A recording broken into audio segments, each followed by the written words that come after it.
This is a video for Saxon Algebra 2, lessons 44 through 46 homework help.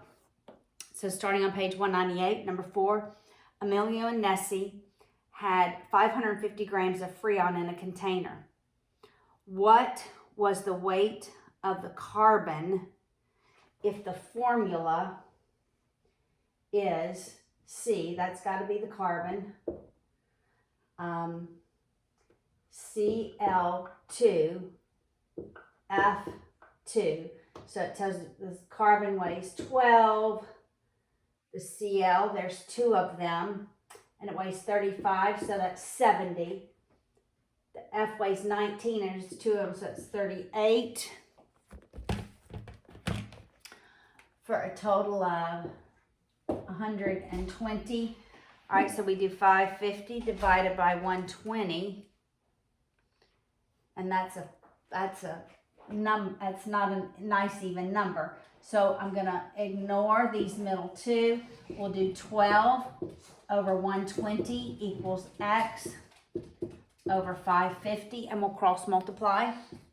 So I have 120x equals 12 times 550, dividing both sides by the 120.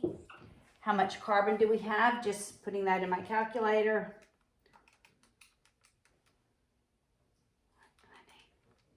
55 grams. Of course, I almost wanted to say that anyway, because what did we do? We just added a 0. Here it could have just been 55. All right, number 8 is next. All right, we're going to solve for parts of a triangle.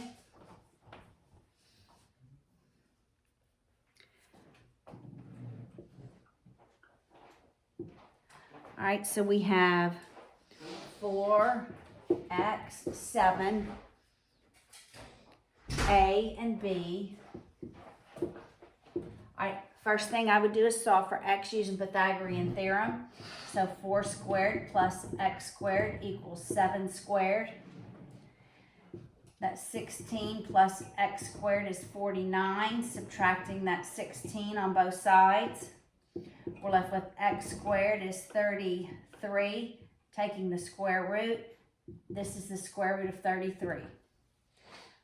All right, we're going to use trig ratios to solve for A and B, and I'm only going to use the 4 and the 7. So when I look at angle A, I have the adjacent and I have the hypotenuse. So that's the cosine. So the cosine of angle A is 4 over 7, but I use the inverse to solve for the angle. So it's the inverse of the ratio equals the angle. In your calculator, you do shift cosine, 4 divided by 7. All right, and that's the angle.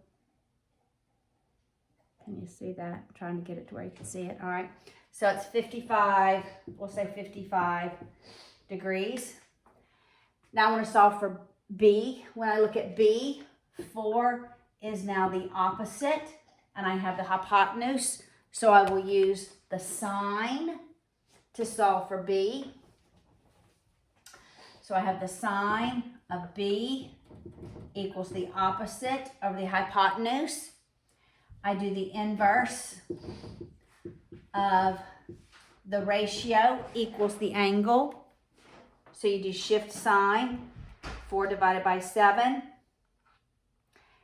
And rounding that up, it's 35. It's what I expected.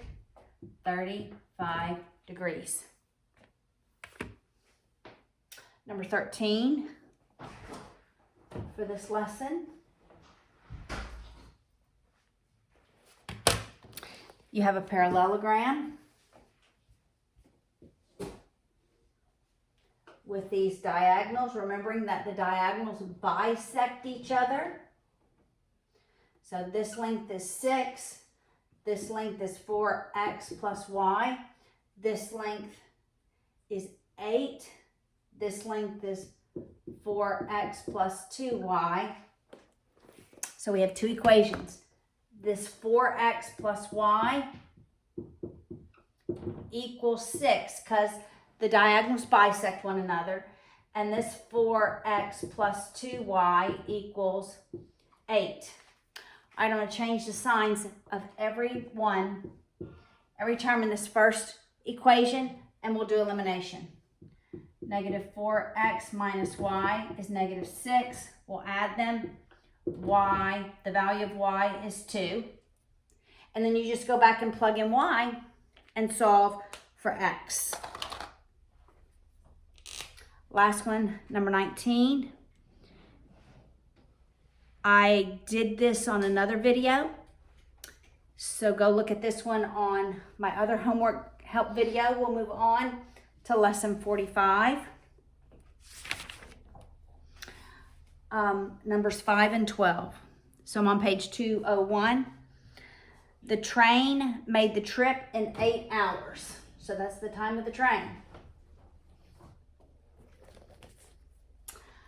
All right, time of the train is 8 hours. The bus made all but 80 miles of the trip. So really the distance of the train is going to be the distance of the bus plus 80 miles because the bus didn't make 80 miles of the trip. The train went 80 miles longer. And their time was 12 hours. So the time of the bus was 12 hours. What was the rate of each? If the rate of the train was 30 miles per hour greater than the rate of the bus. All right? So for distance equals rate times time. So it's rate of the train times time of the train equals rate of the bus times time of the bus plus 80. For rate of the train, I'm going to substitute this in. So it's rate of the bus plus 30. The time of the train is 8 equals, we'll leave rate of the bus as rate of the bus. The time is 12 plus 80. We'll distribute the 8. It's 8, rate of the bus, plus 240 equals 12, rate of the bus, plus 80. We'll move our rates of the bus to the right. So minus 8, rate of the bus. And we'll subtract 80.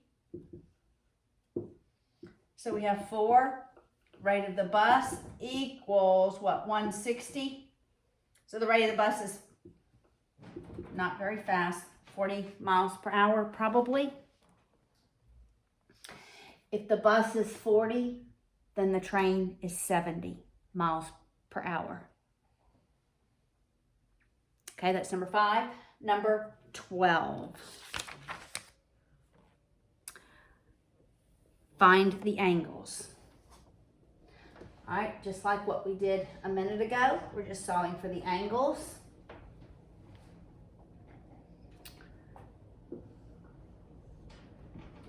We have A, B, 8, and 12. If I'm looking at angle A, this is the adjacent side and the hypotenuse. The cosine ratio uses adjacent and hypotenuse. So the cosine of angle A is 8 over 12. To solve for that, you do the inverse.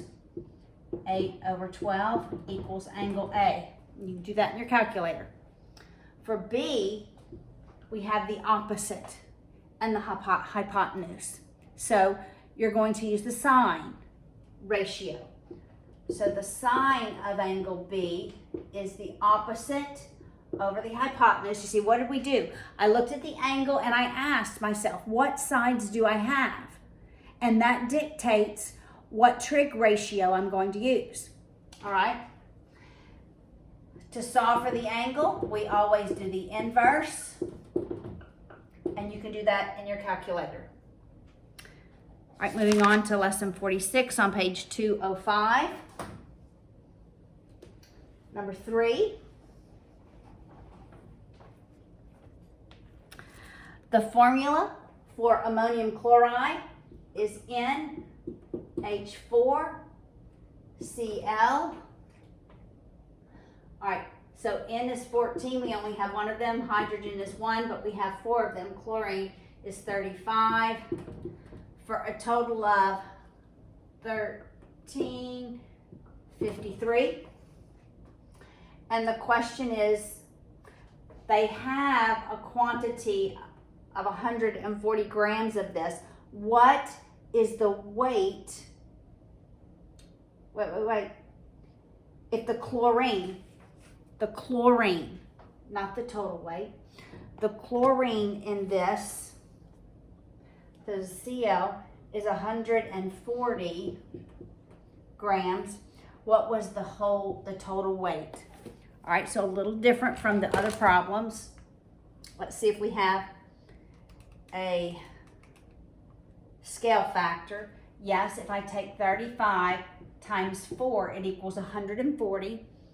So you just take 53 times 4 to equal the weight, the total weight, and it's 212 grams. You could have used cross multiplication, but if there's a nice even scale factor, you can use that. Number 6. On that same page.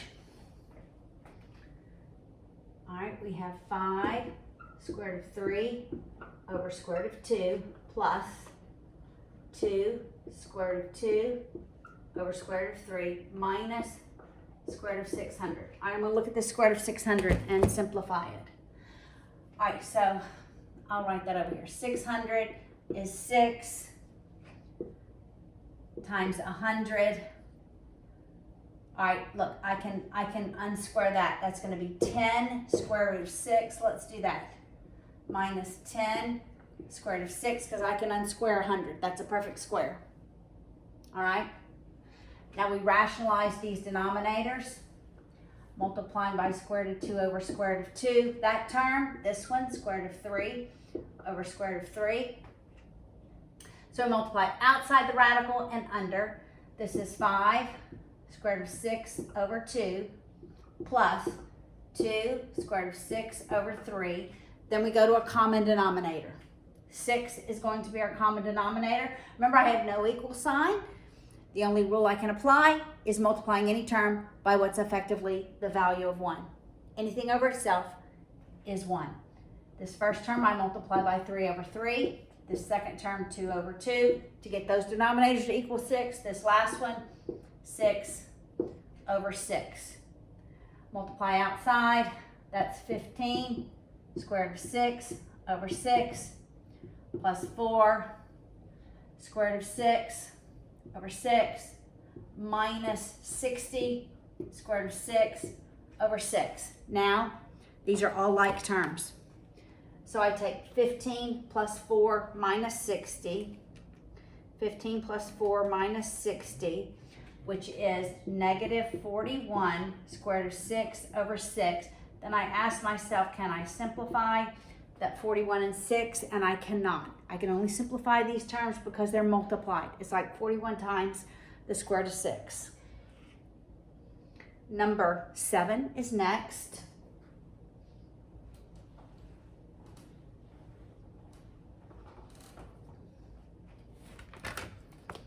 And it is just like this one. It's 3 square root of 5 over square root of 7 minus 5 square root of 7 over square root of 5 plus 3 square root of 140, I'm sorry. All right, so let's look at 140 and we'll simplify it.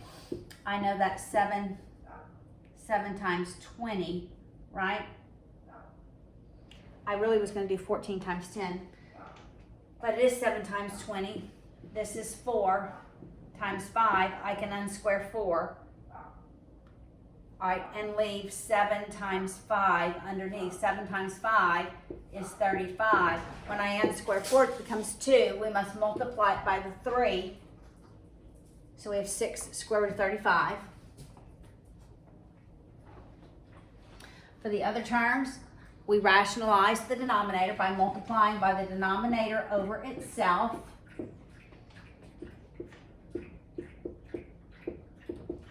All right, multiply outside the radical and under the radical. This first term is 3 square root of 35 over 7 minus 5 square root of 35 over 5. Then we go to a common denominator, and it's going to be 35. So this first term, multiply by 5 over 5. Second term, 7 over 7 to make those denominators equal to 35. This last term, we have to multiply by 35 over 35 because it is simply over 1. I don't think I wrote the plus sign here.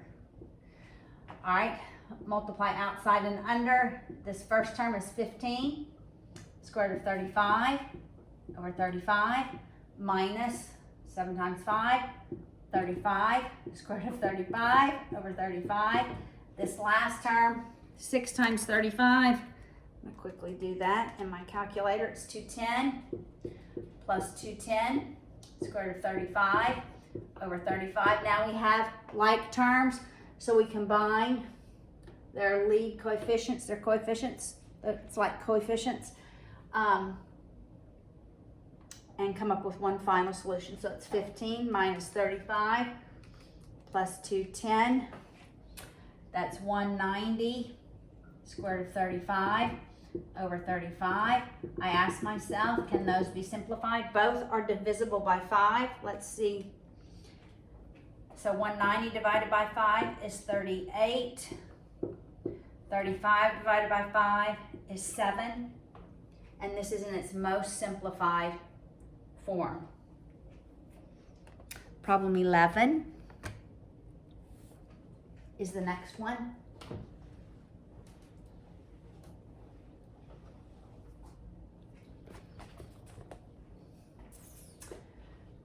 Problem 11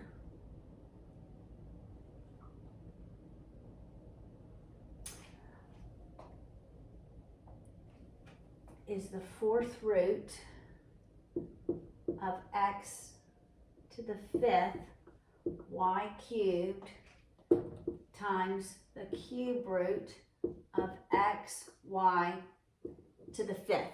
All right, so the first thing you want to do, I believe this is new and hasn't been taught yet, so it wasn't required, but I'm going to go ahead and finish it because we've done this with numbers, just not variables.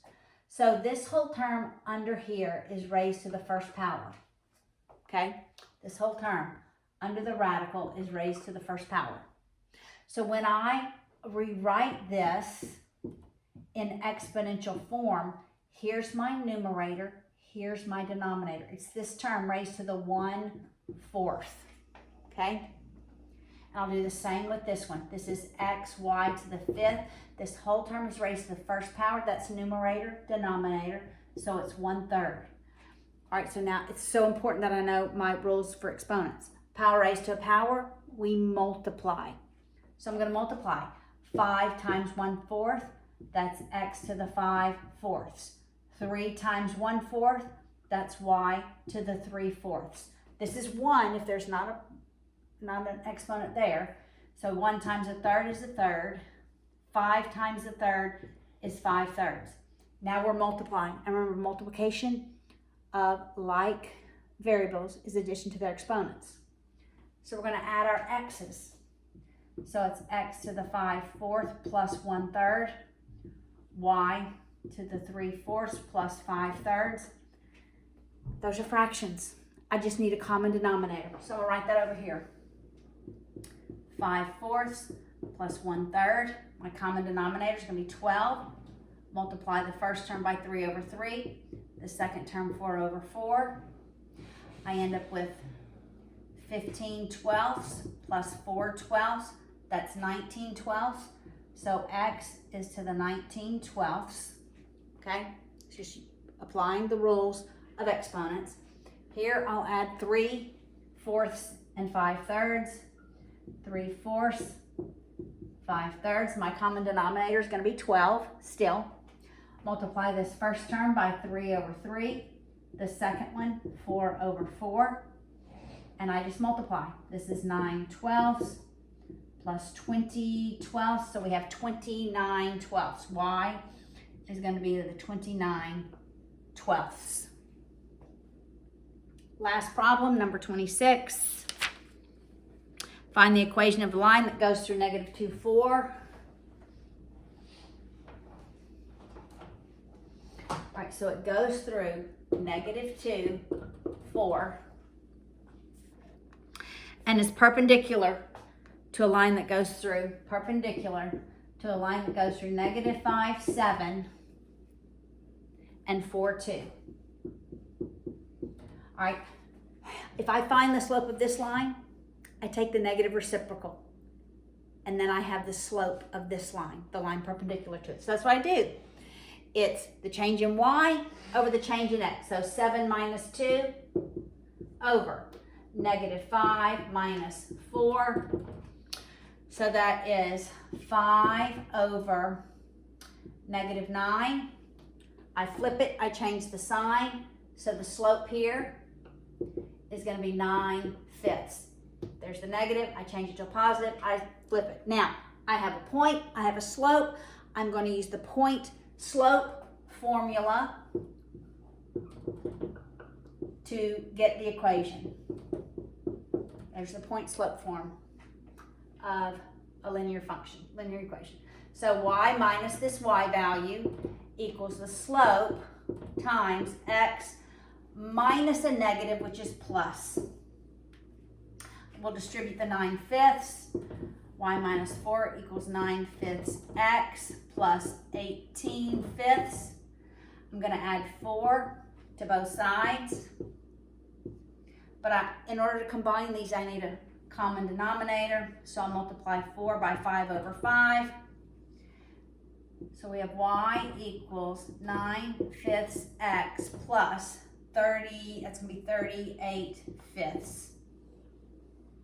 That is the equation.